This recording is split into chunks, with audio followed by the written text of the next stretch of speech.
Hello everyone.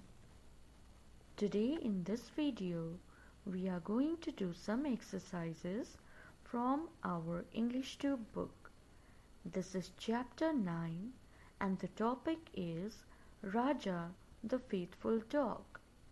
So let's begin. Answer the following questions.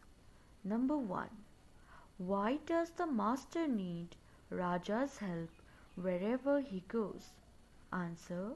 The master needs Rajah's help wherever he goes because his master cannot go out alone, for he is blind. Number 2.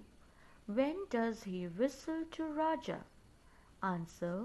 When the master wants to go out for a walk or to visit his friends, he whistles to Rajah.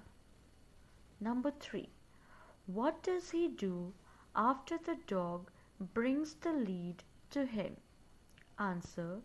His master puts the lead onto Rajah's belt and he holds the other end of the lead. Number 4. What is the most important thing that a well-trained dog should know when he takes his master out?